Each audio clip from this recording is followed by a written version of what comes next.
What's the future of America look like according to Robert Kennedy Jr.? So the first thing to do, that's absolutely vital, is to wind down the war machine. We used to teach the trades in high school. We used to have shop classes. Those are all gone. These are the most durable jobs when AI comes. And 106,000 of our kids died last year from overdoses. The first day in office, I'm going to issue an executive order banning pharmaceutical advertising on television. I want to start these recovery centers for farms that will raise their own food, organic food. I'm going to empower those entrepreneurs. I'm going to empower the doctors and farmers, and we're going to regrow this country. You're about to have an experience of two of the most incredible men that you've had the chance to be in the room with. Joe Polish is an author. He's a business consultant. He's a marketing expert. He founded the Genius Network, which is the most successful and the most highly rated association of his type. Joe says any problem that you have can be solved by creating your own Genius Network. People know that about Joe. What they don't know is the hundreds of times behind the scenes Joe is impacting someone's life by writing a check, by connecting them to somebody, by supporting them. He's a fierce friend, and the thing that I find most valuable about him, he is loving and kind. He does a lot of work in the recovery movement and is one of the kindest men that I know. Bobby Kennedy Jr. is a man for this moment. In my opinion, his entire life prepared him for this moment in time. From the tutelage of his grandfather to the tutelage of his father and his uncles, to his education, to his descent into recovery and his into addiction in his 42 years of recovery. He's a seasoned man who, if you watch the attacks on him, he always responds with something that's thoughtful and kind and even loving. I'm so proud to introduce this group to Joe Polish and Bobby Kennedy Jr. Hey, Joe, good to see you again. Thank you. Awesome. Thank you. Hey, everybody.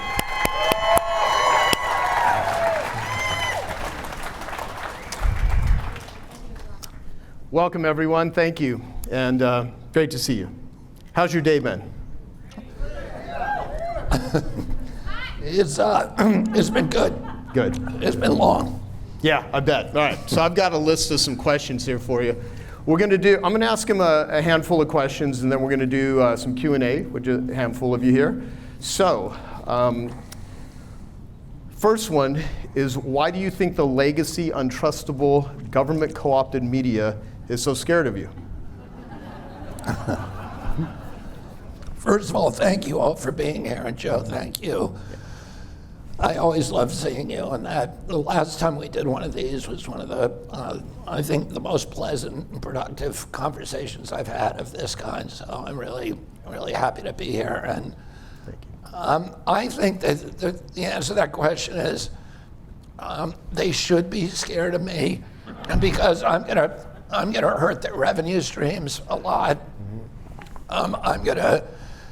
The first day in office, I'm gonna issue an executive order banning pharmaceutical advertising on television. Roger Ailes, who was the founder of Fox News, I don't know right now, and it's hard to tell show by show. There's a way that you can purchase these, a service that will tell you how much each pharmaceutical company pays to each news division and to each television show. But I don't have that information right now. What I can tell you is that Roger Ailes told me, Roger Ailes was the founder of Fox News, and I had this very odd relationship with him because when I was 19 years old, I spent 3 months with him in a tent in East Africa. And after that, he had just worked for the Nixon campaign, being its communications director, and he was just about to start Fox News, so he hadn't started at that time. And he ended up starting Fox News. And to me, he became this kind of Darth Vader figure who embodied, all of this extreme kind of, right-wing manipulative stuff that Fox News was doing at that time, and that I thought was very bad for the country. But I still had this friendship with him, and he was a very, very loyal friend to me, and he made sure that whenever I wanted to get on Fox News, I could. And I was, during the 1980s and 1990s, I was the only environmentalist who would go on Fox News. So I was going on Sean Hannity all the time. I was going on Bill O'Reilly. I was going on Neil Cavuto. And whenever I had an issue that I wanted to talk about, he would make sure that they put me on. And then I came to him around 2014. I came to him with a film that we had done about mercury and vaccines. It was called Trace Amounts. And I showed it to him. And I showed it to Michael Clemente, who was the second in command at Fox. And they were both blown away by it. And Roger had a member of his family who he believed was vaccine injured. And he thought that this was the answer to it. So he was very moved, but he said to me, I asked if I could go on his TV, if he would, get the host to put me on. He said, I can't do it. And he said that that about 75% of advertising revenues for his evening news shows were coming from pharmaceutical companies. He said that he told me that on average there's about 22 advertisements in an evening news show, and on average 17 of those are pharmaceutical ads. And he said, if any of my hosts allowed you on, I would have to fire them. And if they didn't, I would get a call from Rupert within 10 minutes, meaning Rupert Murdoch, the owner of Fox News. That was a very candid, enlightening moment for me. And, all of you can see that particularly the evening news shows are just bracketed one after the other by pharmaceutical ads. And I think on average, as I remember, it's about 30 or 40% of total network advertising revenues come from pharma. But they're heavy weighted toward the evening news divisions because those are all old people. And they're the ones who are buying pharmaceutical drugs. I asked my son Connor the other day, who's 28, I said to him, have you ever seen an evening news show? And he said, nope. The people who are watching those shows are baby boomers, and they're the ones who've got all the ailments that, are being treated by these companies. And so, you look at somebody like Anderson Cooper, and I think Anderson Cooper makes about $20 million, give or take a few million annually. I think Jake Tapper makes 12 million or whatever. And these are just estimates that I've read on Google. Right? So I don't know whether they're true or not. But if you say he's got a $20 million salary and 75% of that or 80% of that is coming from the pharmaceutical companies, that's who his real boss is. And so, long before I decided to run for president, these companies were making war on me. And I have to believe that part of that is, part of it is they're subsumed in these orthodoxies. They believe a lot of the stuff that they're saying, but that also gets fortified. Upton Sinclair made this famous observation that it's so true and it's so useful, and it's very hard to persuade a man of a fact if the existence of that fact will diminish his salary. And we all tend to cement our worldview around things around a superstructure that is going to, fortify our own self-interest. And so I think that there's a long answer to this question that that these, a lot of the newscasters are directly interested in making sure those pharmaceutical revenues are going to continue, and I'm going to end them.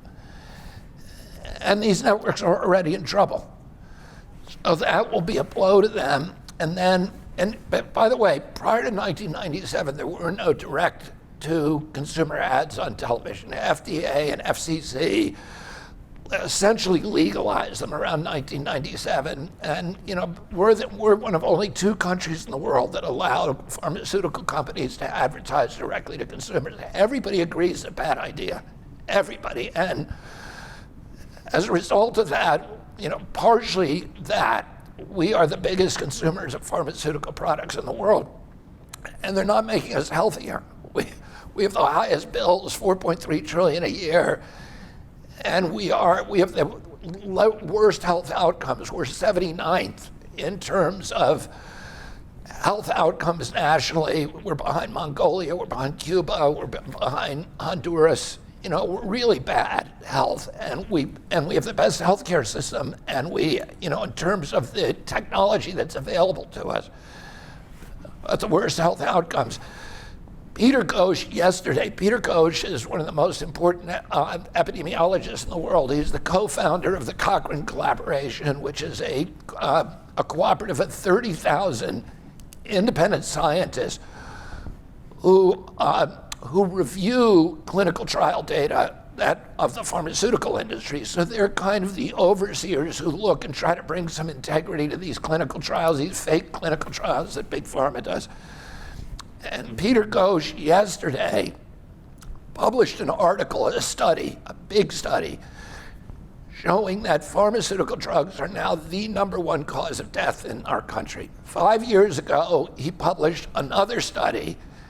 At that time, pharmaceutical drugs were the 3rd leading cause of death after cancer and heart attacks. Today, they're the #1 cause of death. So they're not making us healthier. And in a true free market, and if we were getting good information, we wouldn't be taking so many of them. And the job of these news organizations is to make sure that we don't have that information and that we're lied to. Those companies, and there's a guy called Callie Means here who's wonderful, and he made this. And Callie, will you just stand up so people can see you? This is a guy who knows more about, more about the pharmaceutical industry than anybody in our country. And he was on Tucker the other day and just made this very good observation, true observation, that yes, they're selling a lot of ads on evening TV because they want to sell product. But really what they're doing is they're purchasing the power to dictate content. They're not just using it as a platform for selling their product. They're dictating content. They can control what Jake Tapper and Anderson Cooper say, and they can make sure when we have a pandemic, there's a constant chyron going underneath telling you how many people died today of COVID to get us all scared to death so that we comply. And so that's one of the reasons. I think they have a good reason. The other reason is that when I'm in the White House, I'm going to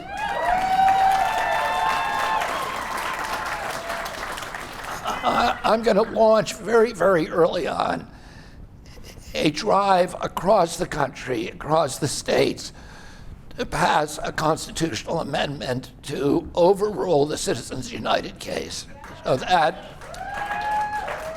And that's the case that says that political contributions are speech, and therefore corporate political contributions are a form of free speech, and therefore the government has no right to regulate them. And that was an absolute catastrophe. It's why President Biden now has $3 billion to spend on this campaign. That came from corporate donors, and actually much more than that, probably $10 billion between the two parties they're just going to spend on this election, all coming from corporate donors, or most of it coming from corporate donors, and that's not good for our country. Those corporations are not giving that money from a patriotic impulse or from an impulse to benefit humanity.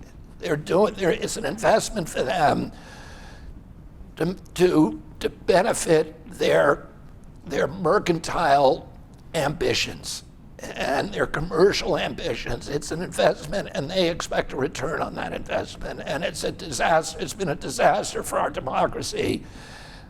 We are no longer living in a democracy. We're living in a corporate kleptocracy, and we need.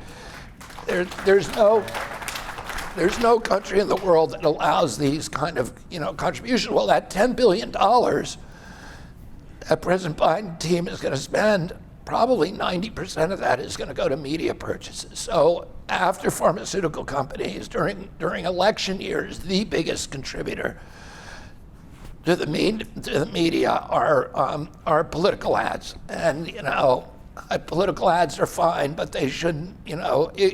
We need to get corporations out of politics. So. Awesome. Well, the 4.3 trillion and the number one cause of death. In the money. So thank you. What are the three most important actions we need to take as a nation over the next 4 years, and how are you going to lead us there? The three. I'd say the three kind of big issues that I want to deal with very quickly are: one, unwinding the war machine, winding down military expenditures. Military spending this year, I think, is $848 billion, and I want to cut that to $500 billion. And with that money, we can, it's the same amount of money, in 2024 dollars as Eisenhower was spending on the military during the height of the Cold War. This is going to be enough money to arm ourselves to the teeth at home, make ourselves too expensive to ever invade, to keep open the sea lanes and the neutral areas like the Antarctic, to be able to have a two-strike capacity anywhere in the world for somebody who has really bad behavior. But we don't need 800 bases around the world. And we're going to close a lot of those bases. We're going to bring the troops home. We're going to find ways to use that money to rebuild our industrial base at home. So the first thing to do, that's absolutely vital, is to wind down the war machine. The other critical issue is, and again, this is a budgetary issue as well as affecting every other aspect of our lives, is to end the chronic disease epidemic. And when my uncle was president, 6% of our people had chronic disease. Today, 60% of our children do. And it's costing us $4.3 trillion a year. And it's destroying our country, and it's destroying our morale, it's destroying hope. It's making us dependent on these, lifetime dependence on pharmaceutical drugs. And it just is, you've got a generation of kids. It's really hard to meet a child today that's my kid's age that do not have chronic disease. I can't remember when I met the last child that did not have chronic disease. It's just normalized now. You have a peanut allergy, you have, ADHD, you have all of these, reading disorders, sleep disorders, autoimmune diseases, rheumatoid arthritis, juvenile diabetes, lupus, Crohn's disease, IBC, IBS, all these other exotic diseases that we didn't know about when I was a kid, and nobody I knew had any of them. And today, every child has one of these. It's really unusual to find a child today who's completely healthy, and the monetary cost and everything else, and just the morale of our nation. And no other country has anything like this. We have the highest chronic disease burden of any country in the world. And that's why one of the reasons we had the highest COVID death rate. We had 16% of the COVID deaths. We only have 4.2% of the world's population. And CDC said, well, that's not our fault. It's because you guys are so sick. And see, according to CDC, the average person who died from COVID had 3.8 chronic diseases. They had, asthma, they had diabetes, they had obesity, and one other thing. And and that's what killed them. They were already hanging off the cliff, and COVID just came and stepped on their fingers, right? They were already there. And there's a whole generation that has just all of these diseases, and we need to stop that. And I'm happy to answer the question of how I'm going to stop it, but I don't want to. I'll move on to the third thing. I would say ending the polarization, and that is which is toxic, which is destroying our country. And that's going to require a number of things. Number one thing, it's going to require the government to stop lying to us. And I'm going to issue an executive order my first day in office saying that any government official who lies to the public in conjunction with his official duties is going to lose his job. And you know, all of the manipulation of data. I saw this article yesterday about the new, you know, the woman who's just been elevated to run NPR is, you know, a person with all these intelligence agency, you know, background. And we're seeing that the entire span of our media is being taken over by these individuals who have these, you know, Operation Mockingbird credentials. Noah Schlackman at Rolling Stone. Rolling Stone used to be the counterculture, and now it's, you know, this, it's become this, you know, mouthpiece for the CIA. Daily Beast, Salon, Slate, Daily Kos,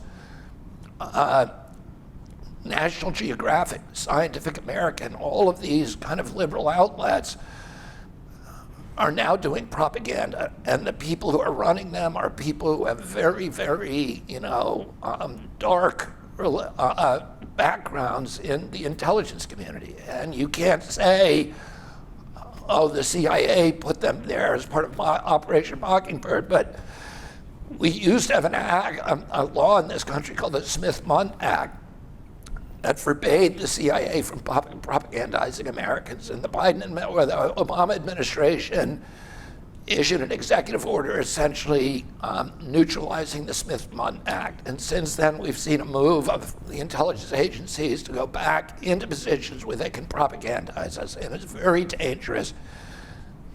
The more you think about that, the more frightening it becomes. I mean, we've got a Congress now that is saying they're going to do a patriotic deed by you know, getting rid of TikTok.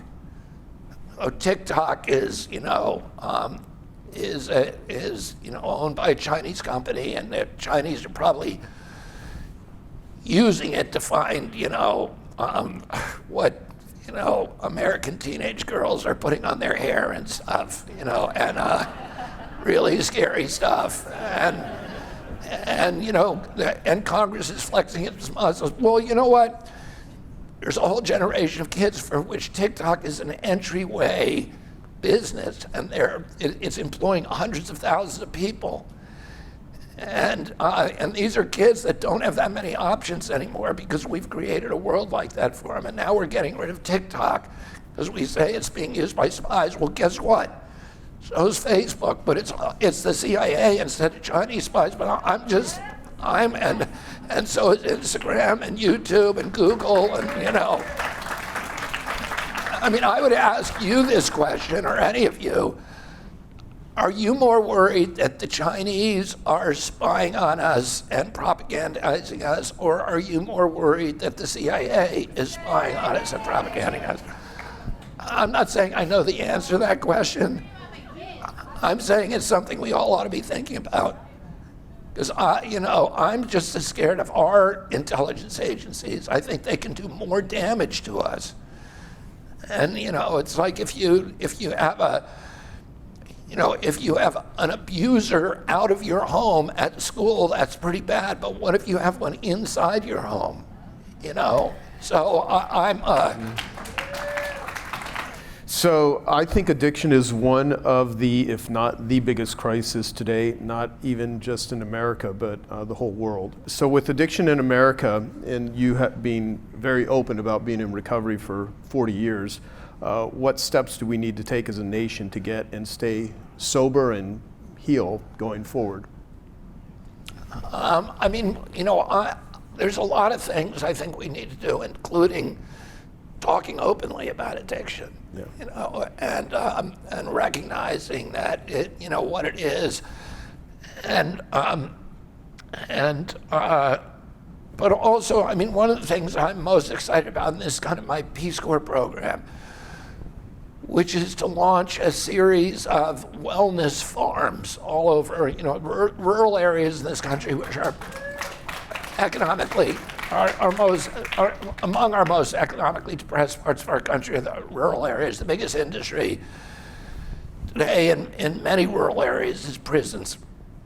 And I want to start these recovery centers, which are farms that will raise their own food, organic food, have good food for our kids, because the food is contributing to the mental health crisis, to the depression, to the violence, to the suicidal behavior, et cetera. Food can be poison, and it can destroy your microbiome, which is the biggest organ in your body, and which controls our immune system function, but also our moods. And there are plenty of data. I saw a study the other day that said that, and Mark Hyman showed that girls, teenage girls who eat processed food are 1,400% more likely to commit an act of violence than girls who eat organic food.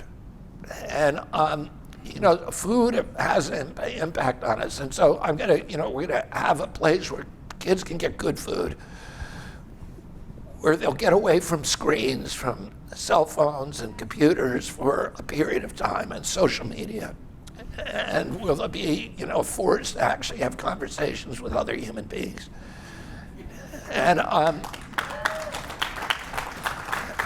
where people can go for free and they can learn a trade.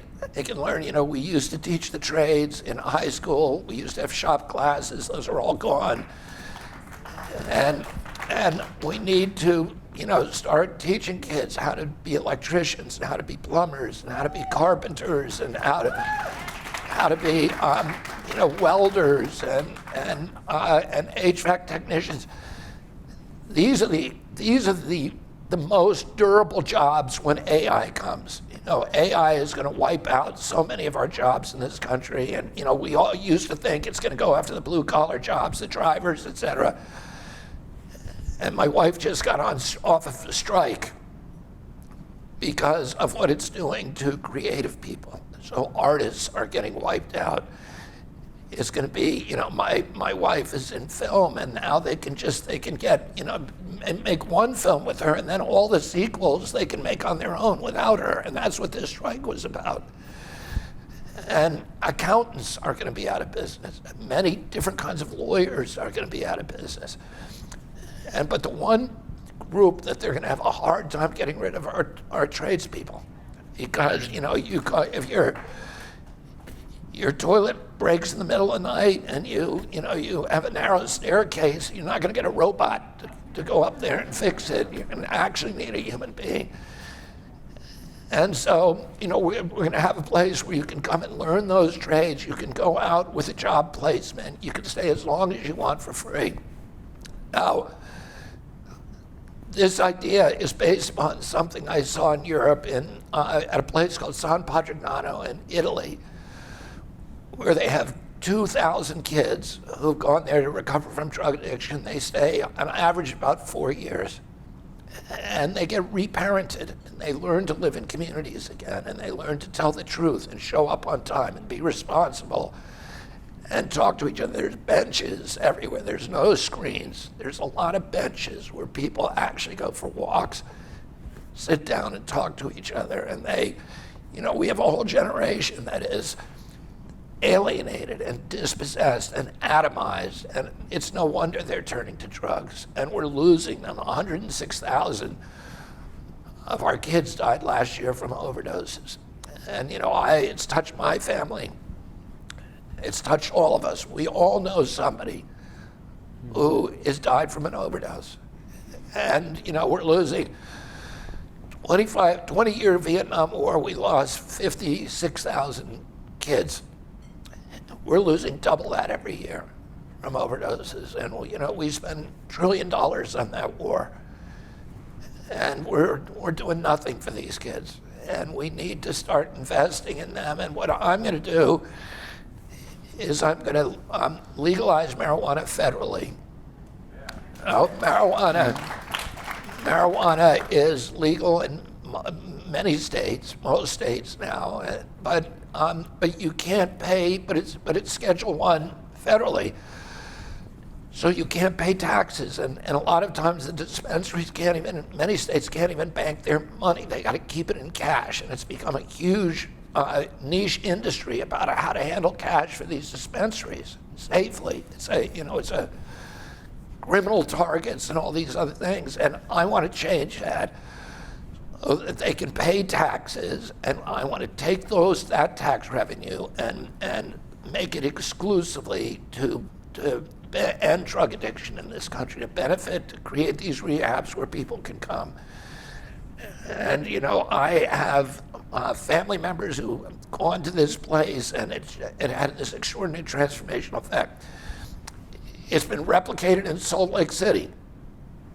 And I went and visited this facility a couple of weeks ago, an extraordinary facility, which is, it's about 4 city blocks. It has 300 ex-cons, most of them former drug addicts who are there. And they run one of the biggest storage facility in Salt Lake. They have a storage company. They have a transportation company. They have a shop that, you know, is a kind of a secondhand shop that is as big as a Walmart.